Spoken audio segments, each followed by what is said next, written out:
ৰাইটছৰ কথা কৈছে লেণ্ড ৰাইটছৰ ক্ষেত্ৰত কোনখিনি মানুহ সোমাই পৰিব মানে এটা খিলঞ্জীয়া বুলি ক'লেতো আমাক ধৰি লওক পৰ্টিজৰ পৰা বাস কৰা বুজায় বা ইয়াত আহি বাস কৰা হ'লেও বুজায় অসমীয়া বুলি যিহেতু এটা নিৰ্দিষ্ট সংজ্ঞা নাই গতিকে আপুনি কোনবোৰ মানুহৰ লেণ্ড ৰাইটছৰ কথা নহয় এইটো এটা এনেকুৱা এটা আলোচনা আৰম্ভ কৰি দিলে যেন অসমীয়া সংজ্ঞা নিৰূপণ হোৱা নাই অসমীয়া মানে কাক বুজায় বহল অৰ্থত ইয়াত বসবাস কৰা সকলো জাতি জনজাতি জনগোষ্ঠী ধৰ্মাৱলম্বী লোকেতো আমি অসমীয়া ইয়াততো বেলেগ কথা নাই এতিয়া আমি যেতিয়া অসম চুক্তি ৰূপায়ণ সম্পৰ্কত যেতিয়া আমি আলোচনা কৰিছিলোঁ যে আমাক আমি বিচাৰ আমাৰ এটা অন্যতম দাবী হ'ল আমাক চিট ৰিজাৰ্ভেশ্যন লাগে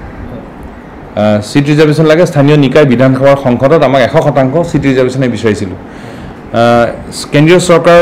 জইণ্ট ছেক্ৰেটাৰী হোম তেওঁৰ অধ্যক্ষতাত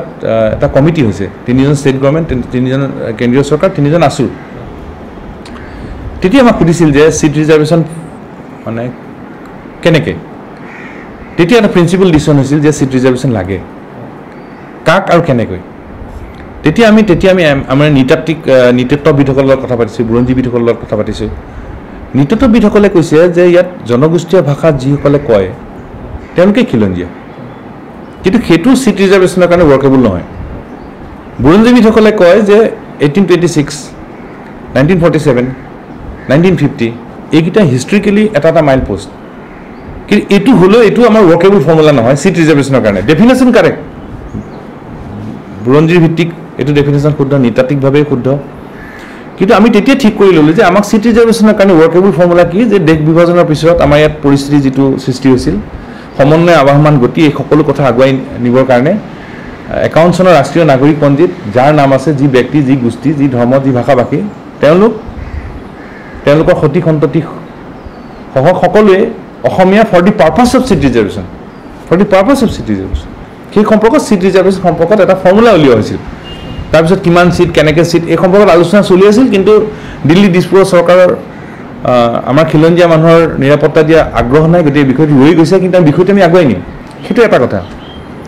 আন এটা তথ্য মই আপোনালোকক জনাই থ'ব খোজোঁ ইয়াত এতিয়া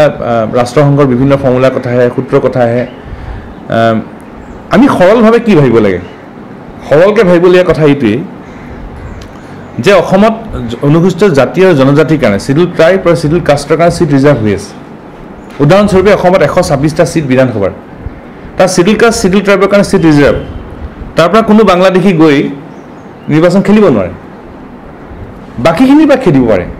আমি বিচাৰিছোঁ ST STৰ চিট যিহেতু ৰিজাৰ্ভ য'ৰ পৰা যিহেতু বাংলাদেশী উঠি যাব নোৱাৰে নিৰ্বাচন খেলিব নোৱাৰে বাকীবিলাকতো অবৈধ বাংলাদেশী যাতে নিৰ্বাচন খেলিব নোৱাৰে তাৰ এটা প্ৰটেকশ্যন সেইখিনিৰ পৰা যাতে অকল খিলঞ্জীয়া মানুহে যাতে ৰাইটটো পায় যেনে কামালুদ্দিনৰ উদাহৰণ আমি দিছোঁৱেই ইলেকশ্যন খেলিব পাৰে ইয়াত গতিকে সেই সৰলকৈ ভাবিব লাগে ইয়াত এটা জটিল প্ৰপগাণ্ডা কৰা হৈছে ST STৰ কাৰণে চিট ৰিজাৰ্ভ বাংলাদেশী উঠিব নোৱাৰে বাকীকেইটা চিটো ৰিজাৰ্ভ কৰিব লাগে যাতে বাংলাদেশী উঠিব নোৱাৰে এইটোৱে যদি সৰল এপ্ৰ'চ যদি লোৱা যায় মই ভাবোঁ তাত কোনো জটিলতা নাই অযথা জটিলতা সৃষ্টি কৰা হৈছে মূল কথাটো হ'ব লাগে যে অসমৰ মাটিত খিলঞ্জীয়া মানুহৰ পৰিচয় ৰক্ষাৰ কাৰণে পদক্ষেপ ল'ম নে নল'ম ল'ব লাগিব